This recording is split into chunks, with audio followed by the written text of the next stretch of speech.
Hello and welcome to the Supercast. I'm your host, Superintendent Anthony Godfrey.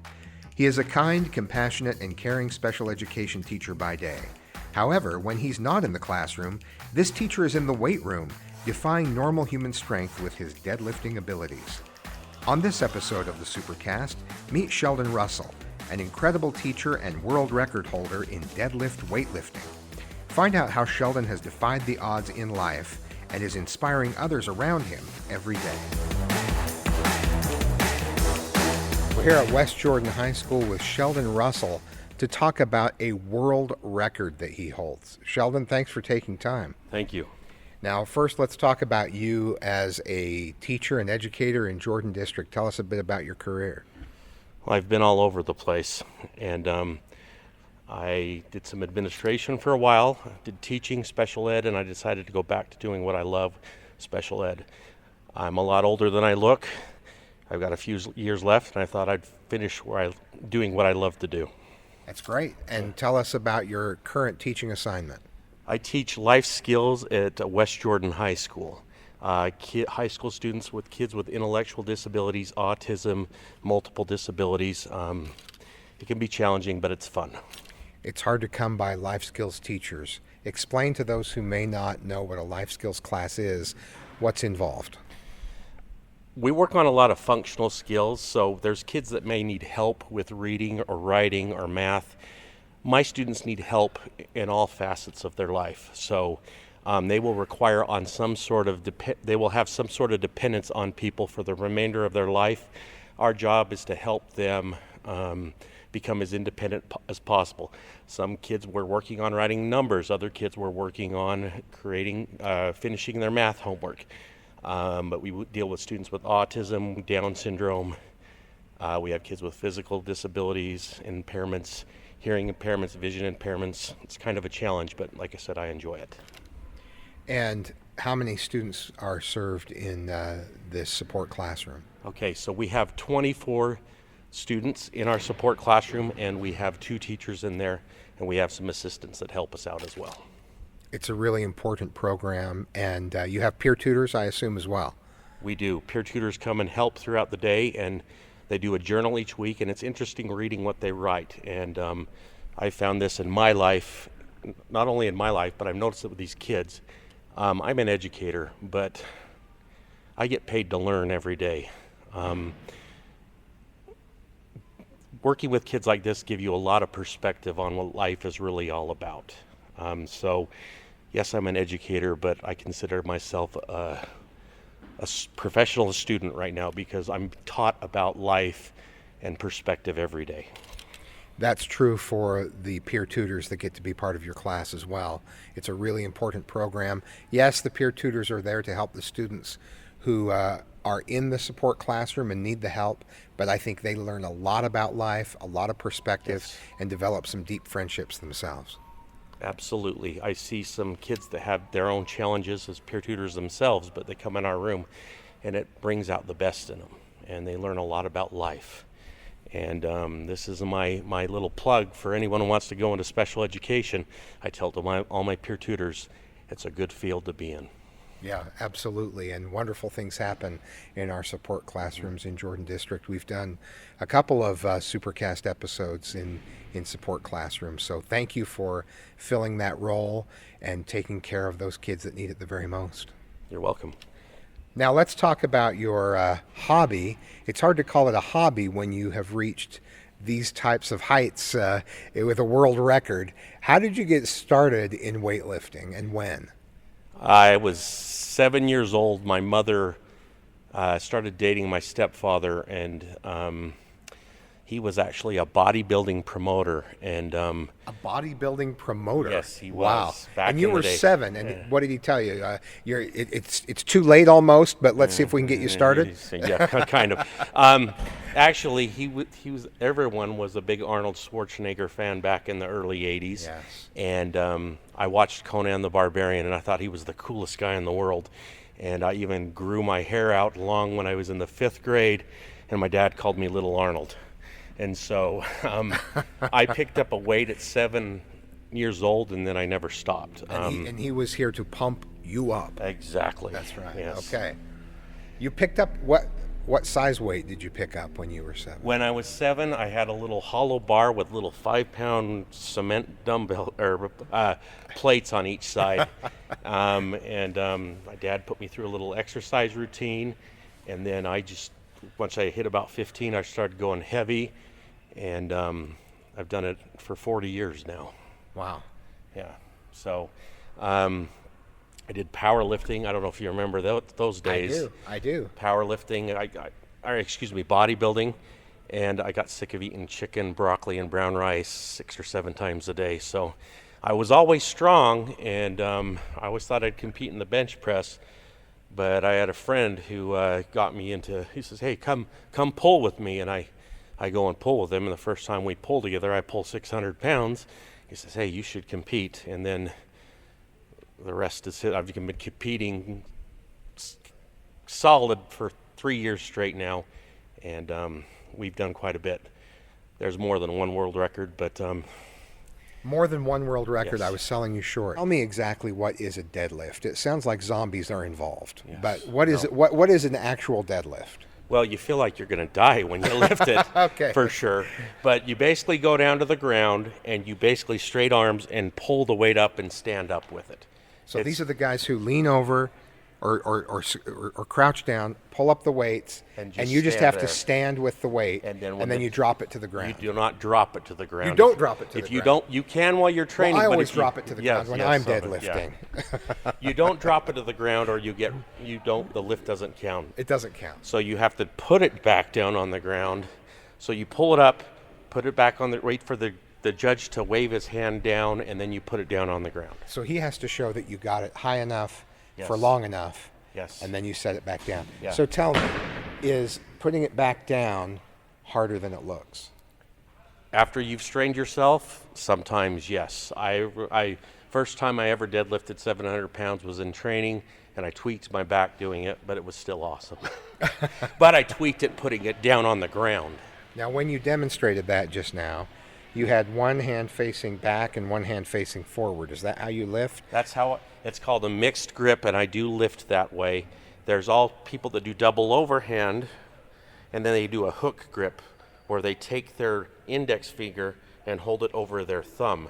That's extremely painful, and I have short thumbs, so I don't do it. I can't do it that way. So That doesn't sound like a good idea at all. No, well, there's people that are good at hook grippers, and I am not one of them. I'm mixed gripped all the way, which also leads to a bunch of fun injuries as well. So. Okay, well, so that's a deadlift. Yes. Now tell me, how much have you lifted for each of your world records, and in what category were you competing? Okay, so currently I hold 37 records altogether between 37 state, records? Yes, in 3 years of competing. 37 state, national, and world records. So I hold 3 world records, and there's an open federation that is a non-tested federation. That means anyone can compete in it. I did 700 pounds, and in the same 700 even. 700 even, and in the same competition, I also did. I also got 2 additional world records at FitCon, which were 700 pounds again in the open division, so that's all ages, and the 45 to 49 age division. Now, it's kind of neat because they do a little ranking system on openpowerlifting.org, and right now, I'm going to try and be humble here, but I'm ranked among all drug-tested lifters number 1 in the world. Wow. Right now, yes. Wow. That's amazing. Yes. That's really cool. It's okay. Stay with us. When we come back, more with Sheldon Russell.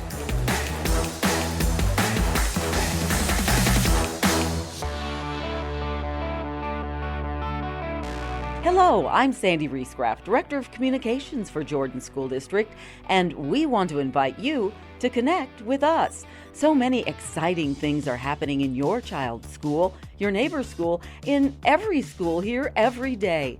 Don't miss out on following the fun or simply staying informed when there's important information we need to share. Join us at jordandistrict.org or follow us on Facebook, Twitter, and Instagram at Jordan District. We can't wait to connect.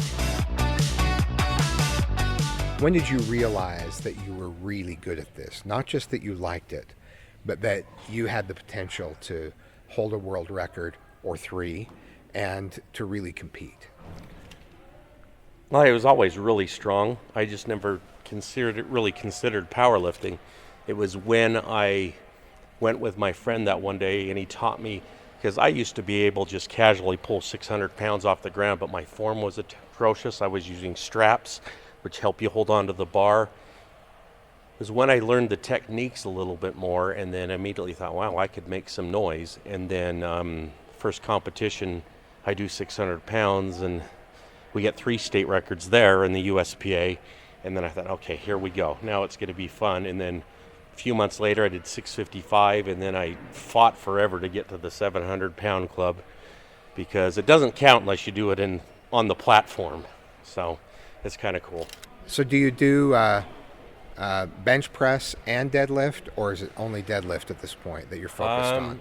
The full power in a competition is squat, bench, and deadlift. So you could do the full power, which is bench press, squat, and deadlift, or you could do push-pull, would be bench and deadlift, or you can just do bench or deadlift. I've benched and deadlifted in a meet.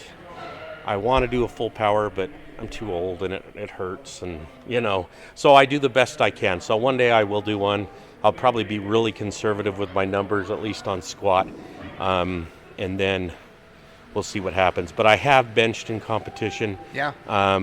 I have some records in bench in the APF and AAPF, but it's not like pulling. I would be considered a deadlift specialist. So when guys get older, they usually veer away from full power. One of my friends I train with is a bench press specialist. Another one I train with is also a deadlift specialist. We're just too old to sit we sit all day. It's a whole day event if you do full power. I can go at 2 o'clock and pull and be done at 6 or 7 and go home. Now, I know you're a comic book fan. Yes. And as a deadlifter, you must connect with some superheroes or supervillains. Are you a Hulk guy? Are you a Thing guy? Because, those guys can probably lift about 700 as well. Well, I think you know the answer to that question. Tell the people. Okay. Tell the people. I have a soft spot in my heart for the Man of Steel. Yes. Ever since I was a little boy, it was Superman. I do like the Hulk. I do like all sorts of comics, but my favorite's Superman. There is something about Superman. Well, you ought to consider cosplay, because as a lifter like that, I mean, you've got the muscles for it. Have you considered that? Yeah, but I also have the stomach. I could be the blob. I've got the powerlifting stomach. I could be the blob as well. Well, it's a very unique talent and skill, and I wonder whether that's something that has helped you connect with students over the years. Yeah, a little bit. When I taught at the West Jordan Middle, this was, I think it was, internet was in its infancy at that point, but I did teach an after-school weightlifting class. The important thing for me is that if I'm working with a kid and we're weightlifting, I do like to mention that lifting weights is a good metaphor for life. Okay, I didn't have the best situation growing up, and I had a hard time, but this was one of the things that pulled me out. So if I'm having difficult light, I go and lift a bunch of weight. I always made the connection. I tell this to students too. If you can lift that weight, what means you can't do this or that? What makes you think you can't pass that exam if you just lifted the weight you did? So I think it translates to other areas of life. And I tried to tell this to students that I have worked, because when you're there, it's just you and the weight and nothing else. And it's just pure determination. And that's what I love about the deadlift, because out of all lifts, it's very basic, and it's true grit that helps you get that weight off the ground. And good form, but that doesn't sound as cool as true grit. Hey, pure grit with a little bit of form. That's a good combination. It would also avoid injury, so there you go. Yeah. We were in the gym before. We're now in the weight room, and Sheldon is pulling off plates. Is that what you call them? Yeah, 45-pound plates. I know it's surprising, but I haven't done a lot of deadlifting in my time. Okay. Wow. It sounds very medieval in here. It does. This will change it. So now you do 700 in competition. Yes. How much do you do to warm up to do 700 in competition? 1 plate, 2 plates, 3 plates, 4 plates, 5 plates, 6 plates.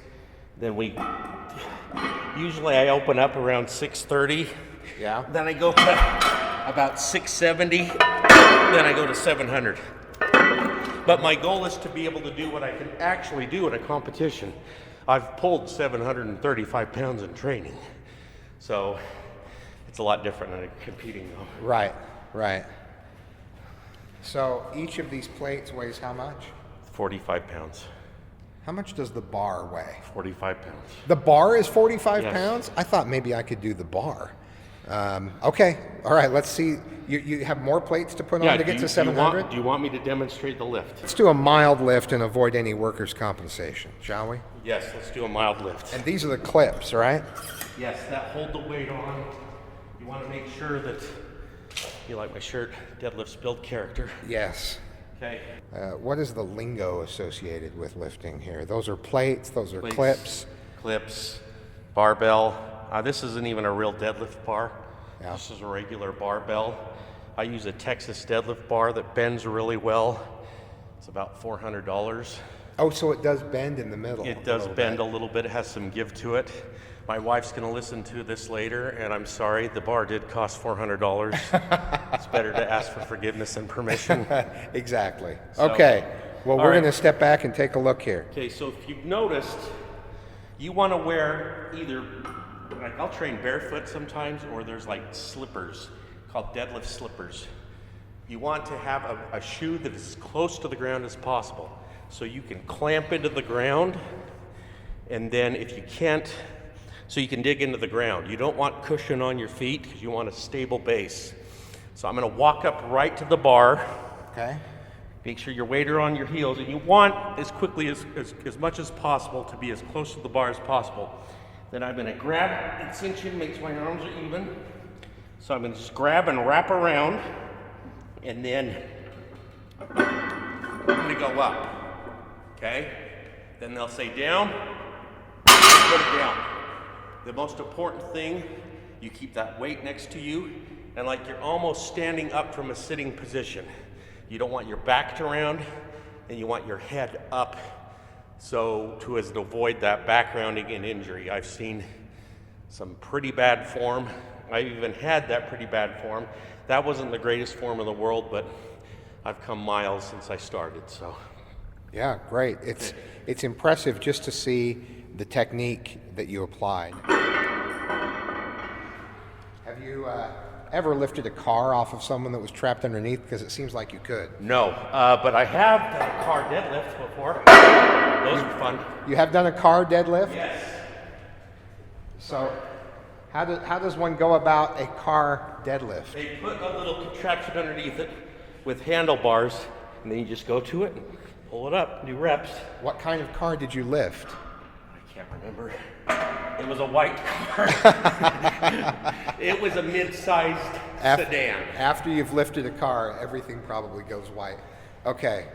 As you load this, I'm struck by the fact that you have to walk all the way up and down through the weight room to get enough weight on this bar to hit 700 pounds. Yeah, well, a little sacrifice. The worst part is putting the weight back when you're done. The whole idea of this is a determination sport. I think you learn a lot of life lessons in a weight room because it's just you and the iron and your grit, your determination, and your consistency, which makes it key. It's just you and the iron. I like Yes. that. And I'm sure that it teaches kids and adults alike that there's something that you didn't think you could do and you can build up to it and you can work hard and overcome things and accomplish things that you never imagined. Yes, exactly. Well, thank you so much for taking the time. It's fascinating. I'm really excited that I know a world record holder in powerlifting, and I think it's incredible. So It's great to spend time with you, and good luck with everything this year. Well, thank you. And if you ever want a deadlift, I'll train you. When I'm ready for the next thing, that's Okay. I don't even know what to say. I'll just say, yeah. When I'm ready, you'll hear from me. Okay. All right. Thanks for joining us on another episode of the Supercast. Remember, education is the most important thing you'll do today. We'll see you out there.